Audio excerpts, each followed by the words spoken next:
مکان کے تمام دروازے اور کھڑکیاں اندر سے بند کر لو۔ جی بہتر۔ تینوں اٹھ کھڑے ہوئے۔ جراثیم کا ماہر۔ ڈاکٹر ادریس نے انہیں حیرت سے پلکیں جھپکا کر دیکھا۔ یہ ایک نوجوان اور خوبصورت آدمی تھا، آنکھوں پر اینک تھی۔ فرمائیے، اس نے دروازے پر ہی پوچھا۔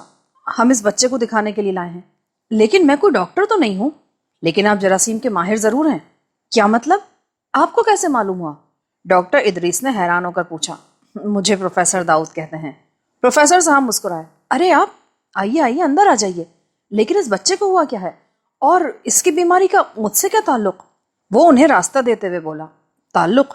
ہاں میرے خیال ہے تعلق ہے، پروفیسر داؤد بولے۔ وہ انہیں اب ڈرائنگ روم میں لے آیا۔ ہاں فرمائیے، اسے ہوا کیا؟ ذرا اس کے ہاتھ پیر دیکھیے کس طرح مڑ گئے ہیں۔ ڈاکٹروں کی سمجھ میں اس کا مرض نہیں آیا، وہ اپنی کسی کر چکے ہیں۔ میرا خیال ہے کہ کچھ خاص قسم کے جراثیم اس پر اثر انداز ہوئے ہیں جو ڈاکٹروں کو خون ٹیسٹ کرنے پر معلوم نہیں ہو سکے۔ آپ ذرا اس کے خون کا معائنہ کریں، شاید کچھ پتہ چل سکے۔ اوہو، یہ بات ہے۔ میرا خیال ہے پروفیسر صاحب آپ ٹھیک ہی کہہ رہے ہیں، میں ابھی چند منٹ کے اندر بتا دیتا ہوں۔ ڈاکٹر ادریس اٹھتا ہوا بولا۔ اس نے سرنج نکالی، حامد کا خون لیا اور کمرے سے باہر نکل گیا۔ اگر یہ معلوم ہو جائے کہ اس پر خاص قسم کے جراثیم حملہ آور ہوئے تو کیا مرض کا علاج کیا جا سکتا ہے؟ انسپیکٹر جمشید نے پوچھا۔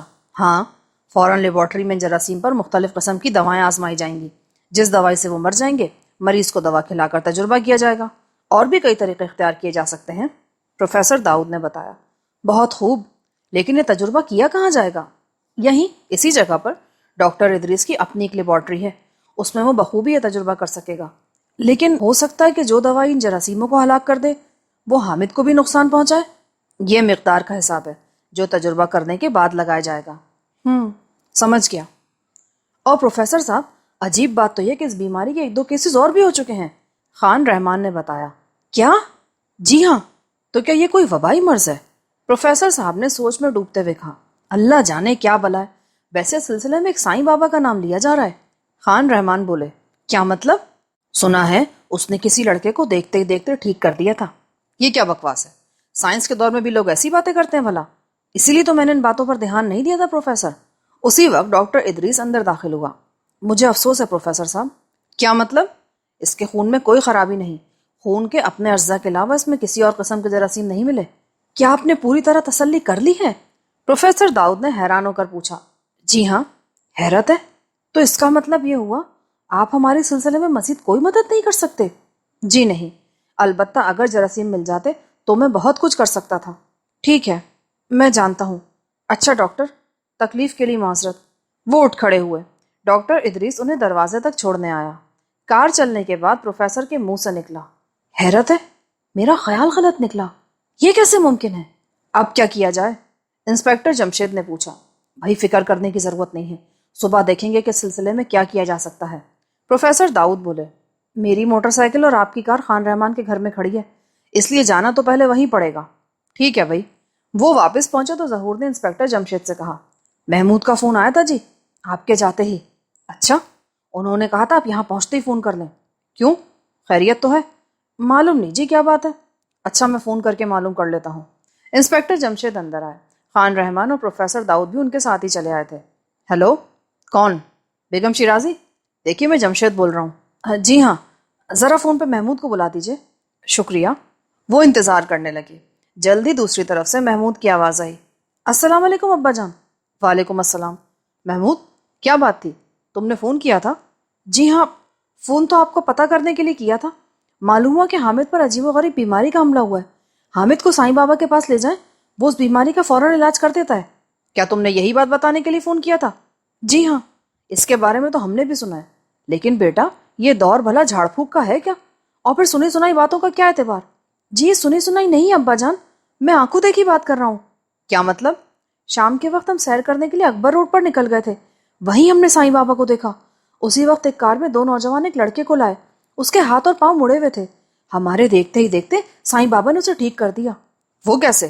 اس نے ایک چٹکی اسے راکھ کی چٹائی تھی اور کچھ پڑھا بھی تھا۔ کیا تم سچ کہہ رہے ہو؟ جی ہاں بالکل، ہمارے سامنے لڑکا اپنے پیروں پر چلتا ہوا کار تک گیا تھا۔ اچھا ٹھیک ہے، میں جلدی گھر پہنچ رہا ہوں۔ انہوں نے فون رکھا اور پھر ان لوگوں سے بولے، لو بھائی یہ سائیں بابا تو کوئی پہنچا ہوا آدمی لگتا ہے. پھر وہی سائیں بابا، لا حول ولا قوت. لیکن اس مرتبہ بات سنی سنائی نہیں رہی نا، بلکہ آنکھوں دیکھی بن گئی ہے. کیا مطلب؟ سائیں بابا نے محمود، فاروق اور فرزانہ کے سامنے ایک لڑکے کا علاج کیا اور دیکھتے ہی دیکھتے وہ بالکل ٹھیک ہو گیا. بالکل غلط بھائی، یہ کیسے ہو سکتا ہے؟ میں نہیں مانتا. پروفیسر بولے. میں کب مانتا ہوں، لیکن محمود کا کہنا ہے کہ اس نے لڑکے کو ایک راگ کی چٹکی چٹائی تھی اور پھر کچھ پڑھ کر پھونکا تھا. ارے بھائی جمشید، یہ 20ویں صدی ہے. پروفیسر داؤد ہنسے. تو صبح اس سائیں بابا کو آزما کر دیکھ لینے میں حرجی کیا ہے پروفیسر صاحب؟ خان رحمان کچھ حیران ہو چلے تھے. ہرگز نہیں، میں ایسی باتوں کو نہیں مانتا. تو اس میں حرجی کیا ہے؟ ہمارا وہاں جانے میں نقصان ہی کیا ہے؟ جیسے تم لوگوں کی مرضی، لیکن میں تمہارے ساتھ وہاں نہیں جاؤں گا. اچھا، ہم آپ کو فون کر دیں گے کہ کیا بنا. چاکلیٹ. اگلے روز اتوار تھا.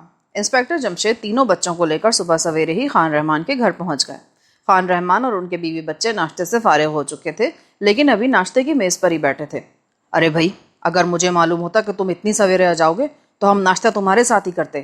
لیکن ہم تو ناشتہ کر کے آئے ہیں، انسپیکٹر جمشید نے کہا. اچھا چلو، چھٹی ہوئی. انکل، حامد کا کیا حال ہے؟ ابھی وہی حال ہے بچوں، جاؤ اندر جا کر اس سے مل لو. ناز اور سرور نے ان تینوں کو ساتھ لیا اور حامد کے کمرے کی طرف چل پڑے. یہ حامد کہیں ڈھونگ تو نہیں رچا رہا؟ فاروق نے کمرے میں داخل ہوتے ہوئے کہا. میں تمہاری آواز سن رہا ہوں. حامد بول اٹھا. اچھا، میں سمجھا تھا شاید ہاتھ اور پاؤں مڑنے کے ساتھ تمہارے کان بھی بند ہو گئے ہیں. فاروق مسکرایا. ویسے فاروق کچھ ٹھیک ہی کہتا ہے. فرزانہ بولی. کیا مطلب؟ حامد چونکا.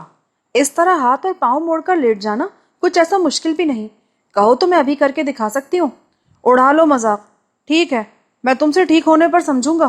حامد نے جل کر کہا. حساب کے سوال؟ فاروق بول اٹھا. حامد، اس سے حساب کے نہیں الجبرا کے سوال سمجھنا. محمود نے کہا. وہ کیوں؟ ناز اور سرور حیران ہو کر بولے. اس لیے کہ الجبرے کے نام سے اس کی جان جاتی ہے. محمود نے بتایا. میں صرف الجبرے میں ہی تم دونوں سے کمزور ہوں، اور کسی بھی مضمون میں مجھ سے مقابلہ کر کے دیکھ لو. فرزانہ بولی. حامد، تمہیں معلوم ہے ابھی تمہیں کہاں لے کے جایا جائے گا؟ نہیں تو کیا مجھے اب پھر کہیں لے جانے کا پروگرام ہے؟ ہاں، اس لیے تو ہم لوگ آئے ہیں. پر جانا کہاں ہے؟ ایک ہیں سائیں بابا. سائیں بابا؟ حامد نے حیران ہو کر کہا. اسی وقت خان رحمان اور انسپیکٹر جمشید اندر داخل ہوئے. ارے بھائی، اگر تم لوگوں کی باتیں ختم ہو گئی ہیں تو چلیں، یا پھر آج تمام دن باتیں ہی کرنے کا پروگرام ہے؟ خان رحمان نے پوچھا. جی نہیں انکل، ہمارا ایسا کوئی پروگرام نہیں. تو پھر چلو چلتے ہیں. کیا ہم سب چل رہے ہیں؟ محمود نے پوچھا. نہیں، سرور اور ناز یہیں رہیں گے. وہ کیوں ابو؟ ناز نے ٹھنک کر پوچھا. بیٹی، مریض تو ایک ہے اور اسے لے کر جائیں اتنے آدمی؟ تو بھائی محمود، فاروق اور فرزانہ کو بھی یہیں چھوڑ کر جائیں. ارے تم لوگ سمجھتے نہیں ہو، سائیں بابا کے پاس یہی تینوں تو ہمیں لے کر جا رہے ہیں. ہمیں تو معلوم ہی نہیں کہ وہ کہاں بیٹھتا ہے. اچھا خیر، لیکن پھر واپسی پر آپ ان تینوں کو ساتھ ہی لے کر آئیے گا. اچھا بابا، یہ بات منظور کرتے ہیں ہم. سب گھر سے باہر نکلے. حامد کو ظہور نے کندھے پر اٹھایا ہوا تھا. میں ساتھ چلوں سرکار؟ نہیں، تمہاری ضرورت نہیں ہے. خان رحمان کار چلانے لگے. انہوں نے کچھ دیر بعد پوچھا. کیا تم لوگوں نے اپنی آنکھوں سے اس لڑکے کو ٹھیک ہوتے ہوئے دیکھا تھا؟ جی ہاں انکل، محمود بولا. انہوں نے سائیں بابا کو کچھ دیا بھی تھا؟ جی ہاں، 100 کے کچھ نوٹ تھے، پر یہ معلوم نہیں کہ کتنے تھے. کیا؟ انسپیکٹر جمشید اور خان رحمان نے حیرت سے کہا. جی ہاں. حیرت ہے؟ کیا سائیں بابا نے خود کہا تھا کہ نوٹ دو؟ جی نہیں، وہ تو لینے سے انکار کرتا رہا تھا، اور پھر بھی انہوں نے دے دیے اور اس نے لے لیے. انسپیکٹر جمشید نے پوچھا. جی ہاں ابا جان. بھائی یہ مجھے تو کوئی اور ہی چکر معلوم ہوتا ہے. انسپیکٹر جمشید بولے. جی کیا مطلب؟ سائیں بابا کہیں کوئی فراڈ تو نہیں؟ اس طرح تو یہ سینکڑوں روپے روز کما سکتا ہے. لیکن راگ کی چٹکی سے لڑکا کیسے ٹھیک ہو گیا ابا جان؟ محمود نے اعتراض کیا. یہی بات تو الجھن میں ڈالنے والی ہے. جنگل کا سلسلہ شروع ہو گیا تھا. سیاہ سڑک صبح کی خوشگوار دھوپ میں چمک رہی تھی. بس یہیں ایک طرف روک لیں، وہ رہا خیمہ. فاروق نے ایک طرف اشارہ کرتے ہوئے کہا. ارے یہاں تو بہت بھیڑ ہے. خان رحمان کے منہ سے نکلا. ہاں بھائی، معلوم ہوتا ہے بابا کافی مشہور آدمی ہے. انسپیکٹر جمشید بولے. خان رحمان نے حامد کو اپنے کندھے پر اٹھایا اور خیمے کی طرف چل پڑے. کئی ضرورت مند سائیں بابا کے آگے ہاتھ جوڑے بیٹھے تھے. کچھ کھڑے تھے. ایک شخص سائیں بابا کی ٹانگیں دبا رہا تھا. اس کی آنکھیں بند تھی. وہ خیمے کے دروازے پر پہنچ کر کئی سیکنڈ تک کھڑے سائیں بابا اور اس کے عقیدت مندوں کا جائزہ لیتے رہے، لیکن ان کی طرف کسی نے توجہ نہیں دی. آخر خان رحمان نے کھنکار کر کہا. سائیں بابا، کچھ ضرورت مند آپ کے دروازے پر کھڑے ہیں۔ ہمیں معلوم ہے، ہم دل کی آنکھوں سے دیکھ رہے ہیں، تم اپنے بچے کے لیے یہاں آئے ہو نا؟ سائیں بابا نے بدستور آنکھیں بند کیے ہوئے جواب دیا۔ جی ہاں۔ خان رحمان اور انسپکٹر جمشید بھی چند لمحے کے لیے حیران رہ گئے۔ عقیدت مندوں کی آنکھیں تو حیرت سے پھیل گئی تھیں۔ وہ تینوں بھی کچھ کم حیران نہیں تھے۔ کیا اسے بھی وہی ہاتھوں اور پیروں والی بیماری لگ گئی ہے؟ کیوں، ٹھیک ہے نا؟ سائیں بابا کی آنکھیں اب بھی بند تھیں۔ انسپکٹر جمشید جس وقت دروازے پر پہنچے تھے اسی وقت سے بغور سائیں بابا کی طرف دیکھتے رہے تھے۔ اس کا سر بھی نیچے جھکا ہوا تھا، اس لیے یہ بھی نہیں سوچا جا سکتا تھا کہ اس نے پلکوں کی درس میں سے انہیں دیکھ لیا ہوگا۔ جی ہاں۔ تو آگے لے آؤ، وہاں کیوں کھڑے ہو؟ لٹا دو اسے میرے سامنے اور پھر دیکھو قدرت کی کاریگری۔ خان رحمان نے حامد کو اس کے سامنے لٹا دیا۔ انسپکٹر جمشید اور تینوں بچے بھی آگے بڑھائے۔ سائیں بابا نے راکھ کی ڈبیا اٹھائی، اس میں سے چٹکی میں سے راکھ نکالی اور حامد کو منہ کھولنے کا اشارہ کیا۔ اس کے منہ کھولتے ہی اس نے راکھ حامد کے منہ میں ڈال دی، پھر مٹی کے پیالے میں پانی لے کر اسے پلایا۔ منہ ہی منہ میں کچھ پڑھنے لگا۔ عجیب و غریب زبان تھی جس کا ایک لفظ بھی ان کے پلے نہیں پڑا۔ چلو بیٹا، اب اپنے پاؤں پر اٹھ کر کھڑے ہو جاؤ، سائیں بابا نے پڑھائی ختم کر کے کہا۔ حامد نے اپنے پاؤں پر کھڑے ہونے کی کوشش کی۔ دوسرے ہی لمحے ان کی آنکھیں حیرت سے پھیل گئیں۔ حامد سیدھا کھڑا ہونے میں کامیاب ہو گیا تھا۔ اب اپنے ہاتھوں کو جھٹکا دو۔ حامد نے ہاتھوں کو جھٹکا، وہ بھی فوراً سیدھے ہو گئے۔ ہم آپ کی خدمت میں کیا پیش کریں بابا؟ خان رحمان نے خوش ہو کر کہا۔ کچھ بھی نہیں، فقیروں کو کسی چیز کی ضرورت نہیں ہوتی۔ پھر بھی بس جاؤ، جا کر غریبوں کو کھانا کھلا دینا۔ جی اچھا، خان رحمان نے انسپکٹر جمشید کا اشارہ سمجھتے ہوئے کہا۔ انہوں نے چلنے کا اشارہ کیا تھا۔ واپسی پر انسپکٹر جمشید خاموش تھے۔ انہیں خاموش دیکھ کر محمود سے رہا نہیں گیا۔ کیا بات ہے ابا جان؟ کچھ نہیں، مجھے سب کچھ عجیب سا لگ رہا ہے۔ ڈاکٹروں کی کسی دوا نے کام نہیں کیا اور اس کی ایک چٹکی کام کر گئی۔ سائنس کے دور میں یہ عجیب بات نہیں ہے کیا؟ ہے تو عجیب، لیکن کچھ لوگ واقعی پہنچے ہوئے بھی ہوتے ہیں جمشید۔ پھر یہ بھی تو کمال ہے کہ اس نے ہم سے کچھ مانگا نہیں۔ محمود وغیرہ کا کہنا بھی یہی ہے کہ کل بھی اس نے اپنے منہ سے کچھ نہیں مانگا تھا۔ خان رحمان نے کہا۔ ہاں، لیکن کئی 100 روپے ضرور لیے تھے۔ انسپکٹر جمشید بولے۔ لیکن اس سے کیا فرق پڑتا ہے یار؟ میں تو یہ جانتا ہوں کہ حامد ٹھیک ہو گیا ہے، اور اب میری یہ نصیحت چاروں بچے کان کھول کر سن لیں۔ آج کے بعد تم لوگ بازار کی کوئی چیز نہیں کھاؤ گے۔ ناز اور سرور سے بھی کہہ دینا۔ کیوں؟ آپ ایسا کیوں کہہ رہے ہیں؟ بس کسی وجہ سے کہہ رہا ہوں۔ کیا حامد تمہیں یاد ہے کل تم نے گھر سے باہر اور کیا کیا کھایا تھا؟ انسپکٹر جمشید نے پوچھا۔ جی صرف چاکلیٹ کھائے تھے۔ سرور اور ناز نے بھی؟ جی ہاں، انہوں نے بھی کھائے تھے۔ بس ٹھیک ہے، خاص طور پر تم لوگ چاکلیٹ ہرگز نہیں کھانا۔ لیکن کیوں؟ ہو سکتا ہے کہ ان چاکلیٹوں میں ہی کوئی گڑبڑ ہو۔ اگر ایسا ہوتا تو ناز و سرور کو کچھ کیوں نہیں ہوا؟ یہی سوال تو مجھے بھی چکرا رہا ہے۔ ارے بھائی جمشید، یہ وہم ہے تمہارا، ضرور کوئی بیماری ہے یہ۔ اگر یہ کوئی بیماری ہے تو ڈاکٹر اس سے کیوں لا علم ہے؟ ان کے پاس اس بیماری کا علاج کیوں نہیں ہے؟ بھائی ہو سکتا ہے یہ کوئی نئی بیماری ہو۔ ہاں تم یہ کہہ سکتے ہو، مگر میں نہیں کہہ سکتا۔ کیوں؟ اس کا جواب میں تمہیں آئندہ چند دنوں تک دے سکوں گا، انسپکٹر جمشید نے کہا اور چپ ہو گئے۔ چاکلیٹ۔ اگلے دن اخبار کی ایک سرخی نے پورے شہر میں سنسنی پھیلا دی۔ لوگ خوفزدہ ہو گئے۔ سرخی تھی، شہر کے 7 بچوں پر عجیب و غریب بیماری کا حملہ۔ سرخی کے نیچے بیماری کا شکار ہونے والے بچوں کے نام اور پتے بھی دیے گئے تھے، اور یہ بھی تحریر تھا کہ شہر بھر کے ڈاکٹرز اس بیماری کا علاج دریافت کرنے کے لیے کوششیں کر رہے ہیں، اور یہ بھی کہ ابھی تک 7 بچے صحتیاب نہیں ہو سکے۔ آخر میں لکھا تھا کہ اس بیماری کے علاج کے سلسلے میں اکبر روڈ کے جنگل میں بیٹھنے والے ایک سائیں بابا کا نام لیا جا رہا ہے۔ سنا گیا ہے کہ اس نے 2-3 بچوں کا کامیاب علاج کیا ہے۔ اس خبر نے شہر میں آگ سی لگا دی۔ محمود، فاروق اور فرزانہ نے ناشتے کی میز پر یہ خبر پڑھی۔ ارے اس میں تو ہمارے پڑوس کا بھی ایک بچہ ہے۔ فرزانہ چونکی۔ کون سا؟ یہ تیمور بابر، شریف الدین کا لڑکا ہے۔ اسی گلی کے دوسرے سرے پہ تو مکان ہے۔ اچھا تو پھر ہم چلیں گے، محمود بولا۔ اس سے یہ ضرور پوچھنا کہ اس نے کھایا کیا تھا، انسپکٹر جمشید نے کہا۔ جی اچھا۔ ناشتے سے فارغ ہو کر وہ اسکول کے لیے روانہ ہو گئے۔ راستے میں کچھ دیر کے لیے تیمور بابر کو دیکھنے اس کے گھر بھی گئے۔ تیمور کے ارد گرد کافی بھیڑ تھی، وہ ان تینوں کو پہچانتا تھا۔ انہیں دیکھ کر مسکرایا۔ کیا حال ہے تیمور؟ محمود نے پوچھا۔ بس دیکھ لو۔ تم نے کل کھایا کیا تھا؟ فاروق نے پوچھا۔ میں نے گھر میں کھانا کھانے کے علاوہ گھر سے باہر چاکلیٹ کھایا تھا۔ کیا؟ ان تینوں کے منہ سے نکلا۔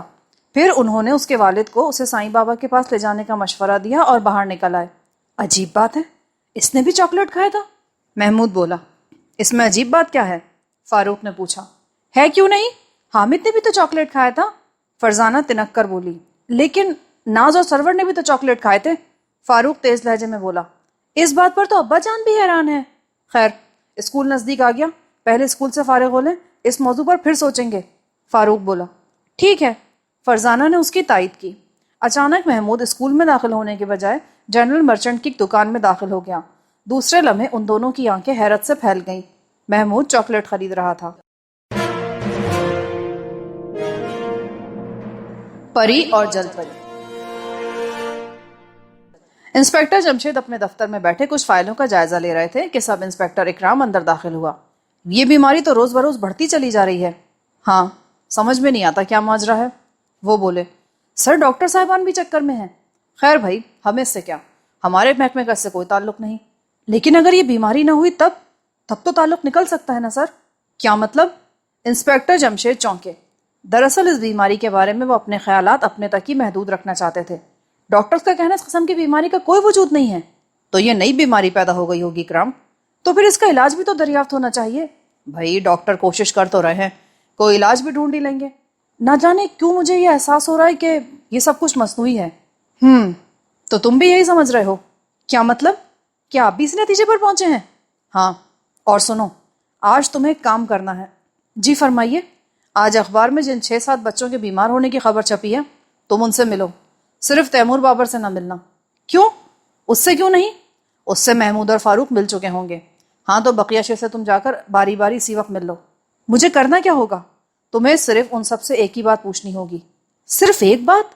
ہاں، یہ کہ کل انہوں نے کیا کیا چیزیں کھائی تھی۔ کیا مطلب؟ مطلب پھر بتاؤں گا، تم اسی وقت روانہ ہو جاؤ۔ جی بہتر۔ اکرام کمرے سے نکل گیا۔ اسی وقت فون کی گھنٹی بجی۔ دوسری طرف پروفیسر داؤد تھے۔ تم نے کل فون نہیں کیا؟ انہوں نے پوچھا۔ اوہو، میں اس خیال میں رہا کہ خان رحمان نے فون کر دیا ہوگا۔ نہیں بھائی، اس نالائق نے بھی نہیں کیا۔ وہ اس خیال میں رہا کہ تم نے مجھے فون کر دیا ہوگا۔ اوہو بھائی، یہ لطیفہ بھی خوب رہا۔ ہاں، تو اس سائیں نے حامد کا علاج کر دیا؟ ہاں بھائی، یہ بات تو تسلیم کرتے ہی بن پڑے گی۔ تم نے اس راکھ کو دیکھا تھا جمشید؟ کیا وہ راکھ ہی تھی؟ میں یقین سے نہیں کہہ سکتا، ویسے اس کا رنگ بالکل راکھ جیسا تھا۔ اور 8-7 بچے مزید بیمار ہو گئے، کیا وہ ساتوں کے ساتھ اس کے پاس نہیں جائیں گے؟ خیال تو یہی ہے کہ ضرور جائیں گے، کیونکہ اس وقت تک سائیں بابا کو بھی بہت شہرت مل چکی ہے۔ اندازہ لگاؤ وہ ان سے کتنے پیسے کما لے گا۔ لیکن اس نے ہم سے تو کوئی پیسہ نہیں لیا تھا۔ یہی سوال تو مجھے الجھن میں ڈال رہا ہے، اور مجھے بھی۔ ویسے پروفیسر، میرا ایک اندازہ ہے۔ وہ کیا؟ یہ بیماری چاکلیٹ کھانے سے رونما ہوتی ہے۔ بھائی خان رحمان کے باقی 2 بچوں نے بھی تو چاکلیٹ کھائے تھے۔ پروفیسر داؤد بولے۔ یہ دوسرا الجھا دینے والا سوال ہے۔ گویا 2 سوال ہو گئے، ہو سکتا ہے کوئی تیسرا بھی پیدا ہو جائے۔ انسپیکٹر جمشید نے بھی ہنس کر کہا۔ پھر کیا سوچا تم نے؟ سوچا کیا ہے؟ سوچ رہا ہوں، آپ بھی سوچتے رہے۔ اچھا۔ دوسری طرف سے سلسلہ منقطع ہو گیا۔ اسی وقت فون کی گھنٹی پھر بجی۔ دوسری طرف سے ڈی آئی جی صاحب تھے۔ جمشید، میرے لڑکے پر بھی اسی بیماری کا حملہ ہوا ہے۔ کیا؟ ہاں، تم فوراً میرے کمرے میں آ جاؤ، ہم اسی وقت گھر جائیں گے۔ جی بہتر۔ وہ اپنے کمرے سے نکل کر ڈی آئی جی صاحب کے کمرے میں پہنچے، جو بے چینی سے ٹہل رہے تھے۔ چلو میرے ساتھ۔ 15 منٹ بعد وہ مریض کے کمرے میں موجود تھے۔ انسپیکٹر جمشید نے دیکھا کہ ڈی آئی جی کے لڑکے کی حالت بھی حامد سے مختلف نہ تھی۔ بیٹا، تم نے کیا کھایا تھا؟ انسپیکٹر جمشید نے پوچھا۔ اس کی والدہ اسے ابھی ابھی اسکول سے لائی تھی۔ اسکول سے فون پر اطلاع دی گئی تھی۔ جی، میں نے صبح گھر میں ناشتہ کیا تھا۔ اور اس کے بعد گھر سے باہر بھی کوئی چیز کھائی تھی؟ جی ہاں، چاکلیٹ۔ انسپیکٹر جمشید بھونچنکا رہ گئے۔ پھر وہاں ڈاکٹرز کی آمد کا سلسلہ شروع ہوا، لیکن کئی گھنٹے کی کوشش کے بعد بھی ڈاکٹر اس کا علاج نہ کر سکے۔ سر، میری ایک ناچیز رائے ہے۔ انسپیکٹر جمشید تنگ آ کر بولے۔ ہاں ہاں کہو۔ اسے سائیں بابا کے پاس لے چلتے ہیں۔ کیا فضول بات کرتے ہو جمشید؟ لیکن سر، کل بھی میں اپنے ایک دوست کے بچے کو لے کر جا چکا ہوں، اس نے دیکھتے ہی دیکھتے بچے کو ٹھیک کر دیا تھا۔ کیا؟ ہاں، یہ بالکل سچ ہے۔ خان رحمان کا لڑکا بھی اسی بیماری کا شکار ہوا تھا۔ لیکن ذرا سوچو جمشید، میں وہاں جاؤں گا، اس سائیں بابا کے پاس؟ ڈی آئی جی نے ہچکچاتے ہوئے کہا۔ آپ نہ جائیں، اپنے بڑے لڑکے کو بھیج دیں، یا میں چلا جاتا ہوں۔ اچھا بھائی، جیسے تمہاری مرضی۔ انسپیکٹر جمشید واپس اپنے دفتر پہنچے تو اکرام ان کا منتظر تھا۔ کہو، کیا رہا؟ آپ کہاں چلے گئے تھے؟ ڈی آئی جی صاحب کے لڑکے پر بھی اسی بیماری کا حملہ ہو گیا تھا۔ کیا؟ ہاں لیکن اب وہ ٹھیک ہے، اسے بھی سائیں بابا کے پاس لے جانا پڑا، اور جانتے ہو اس بار بھی اس نے مجھ سے کچھ نہیں لیا۔ حیرت ہے، کیا کچھ اور لوگ بھی وہاں پہنچے ہوئے تھے؟ ہاں، جب میں وہاں سے چلا ہوں اسی وقت ایک کار میں ایک لڑکے کو لایا گیا تھا۔ وہاں تو میلہ لگا ہوا ہوگا سر، بس جنگل میں منگل ہو رہا ہے۔ تم نے بتایا نہیں، کیا معلوم کر کے آ رہے ہو؟ ان سب نے ایک مشترکہ چیز کھائی تھی۔ اکرام نے بات درمیان میں چھوڑ دی۔ چاکلیٹ؟ کیوں، یہی کہنا چاہتے ہو نا؟ آپ کو کیسے معلوم ہوا؟ اس نے حیرت سے آنکھیں پھاڑتے ہوئے کہا۔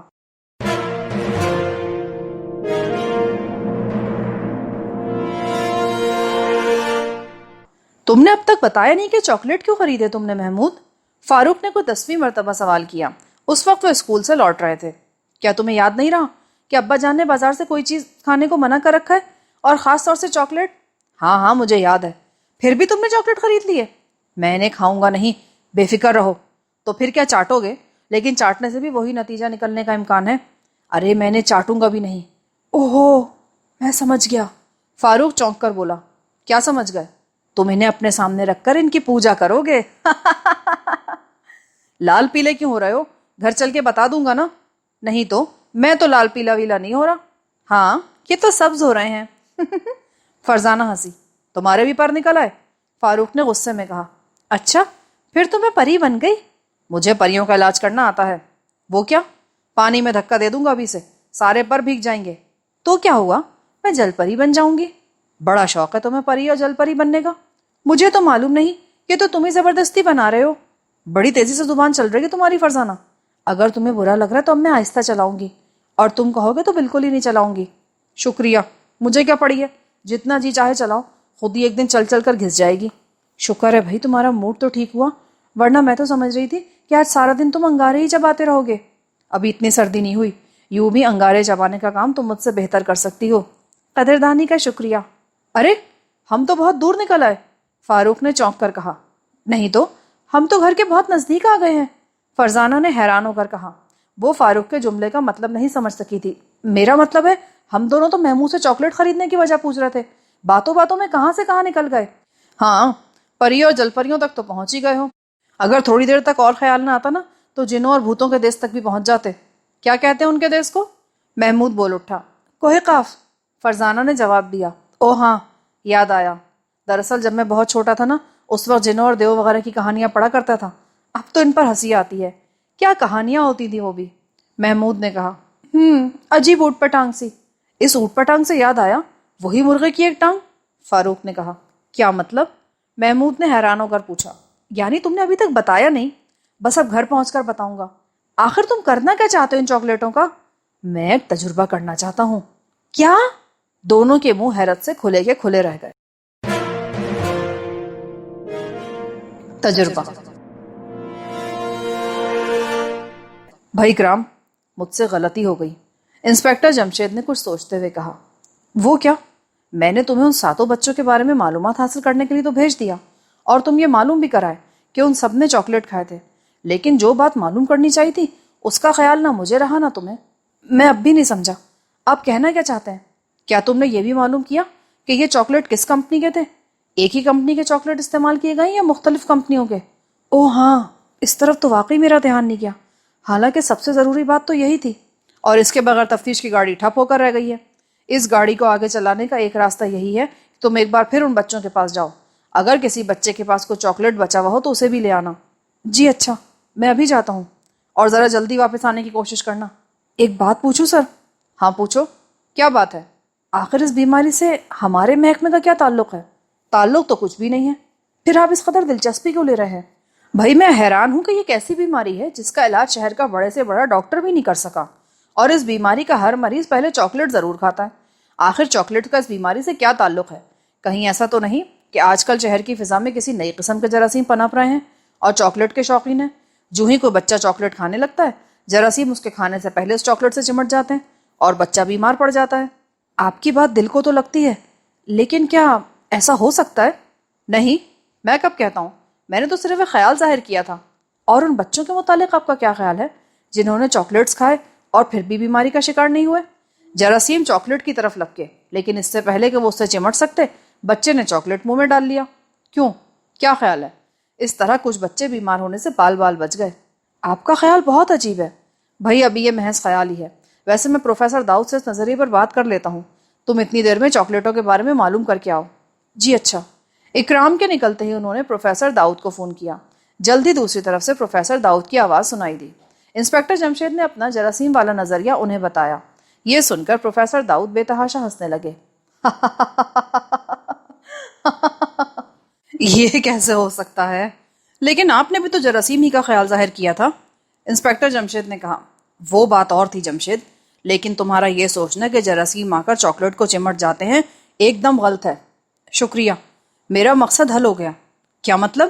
جی کچھ نہیں، پھر بتاؤں گا کہ اس بات کو معلوم کرنے سے میرا کیا مطلب تھا. اچھا خیر، اور کچھ؟ جی نہیں شکریہ.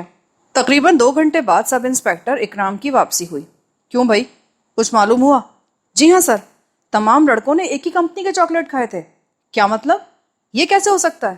یہ اس طرح ہو سکتا ہے کہ ہمارے یہاں صرف ایک ہی کمپنی چاکلیٹ تیار کرتی ہے، ڈیسنٹ سویٹس. اس کے علاوہ جو باہر سے چاکلیٹ آتے ہیں وہ ان کے مقابلے میں گھٹیا ہوتے ہیں، اس لیے عام طور پر یہی پسند کیے جاتے ہیں. تب تو ہمارا کام آسان ہو گیا. جی کیا مطلب؟ مطلب یہ کہ ہمیں 2-3 فیکٹریوں کے بجائے صرف ایک فیکٹری میں ہی چھان بین کرنی ہوگی. لیکن اس کی ضرورت ہی کیا ہے؟ ہمارے سے کیا تعلق ہے؟ تعلق ہے، مگر ابھی تم اس تعلق کو نہیں سمجھ سکتے.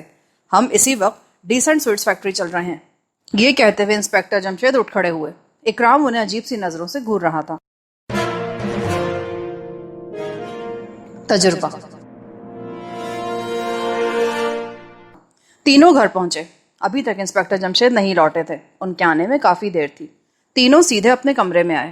یہ وہی کمرہ تھا جس کی ایک کھڑکی پائیں باغ میں کھلتی تھی. اس کمرے کو وہ اپنی تجربے گاہ بھی کہا کرتے تھے. میں ابا جان کے آنے سے پہلے تجربہ مکمل کر لینا چاہتا ہوں. کیوں؟ اگر ابا جان آ گئے تو کیا وہ تمہیں تجربہ کرنے سے روک دیں گے؟ فرزانہ نے پوچھا. یہ بات نہیں، بلکہ میں انہیں حیران کر دینا چاہتا ہوں. وہ کیسے؟ کہیں یہ چاکلیٹ تم خود کھانے کا ارادہ تو نہیں رکھتے؟ اگر یہی بات ہے تو تمہارے ہاتھ پاؤں مڑے دیکھ کر ابا جان واقعی حیران رہ جائیں گے. فاروق نے اس کا مذاق اڑایا. اتنا پاگل نہیں ہوں میں. تو پھر کتنے ہو؟ فاروق بول اٹھا. اوفو، باتوں میں وقت ضائع مت کرو.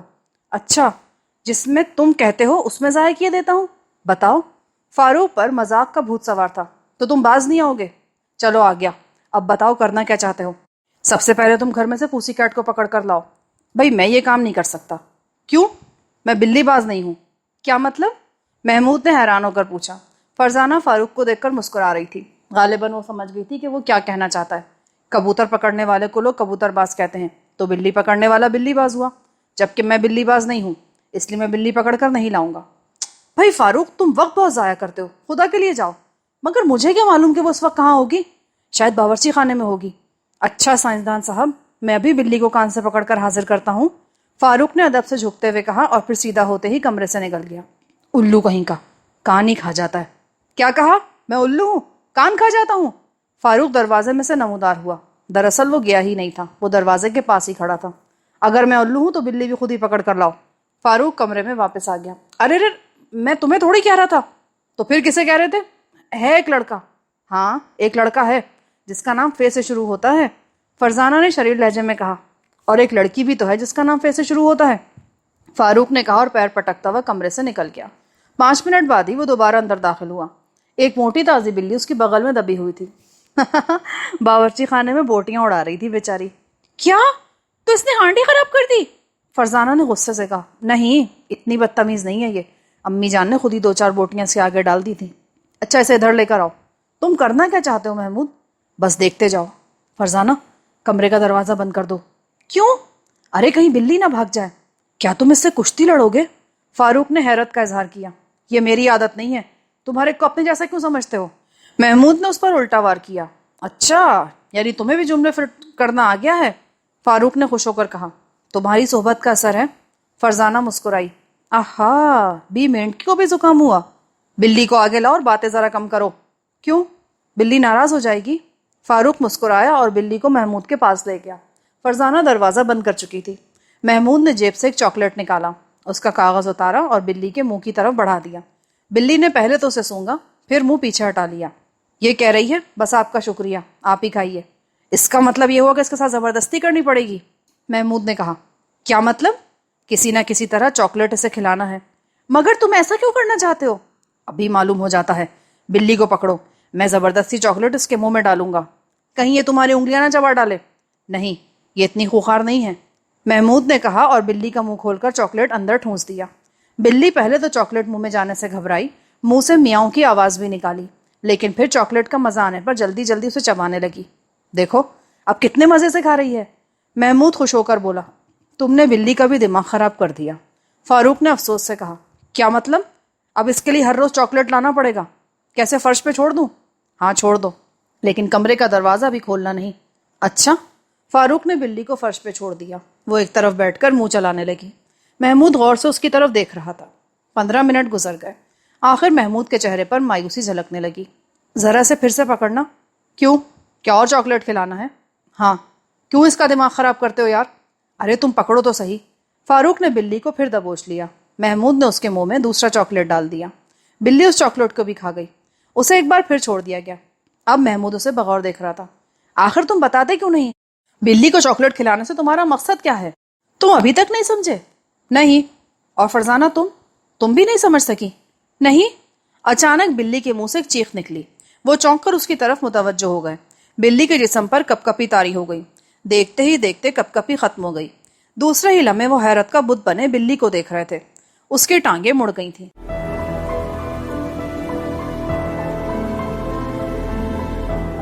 اگر آپ نے ہمارا چینل سبسکرائب نہیں کیا تو ابھی سبسکرائب کریں اور ساتھ ہی بیل آئیکن پر کلک کریں تاکہ ہماری نئی آنے والی بکس کی اپڈیٹس آپ کو ملتی رہیں۔ لائک کریں، شیئر کریں اور کمنٹس کر کے اپنی رائے کا اظہار کریں، اور یہ بھی بتائیں کہ آپ کو ہماری بکس کیسی لگتی ہیں۔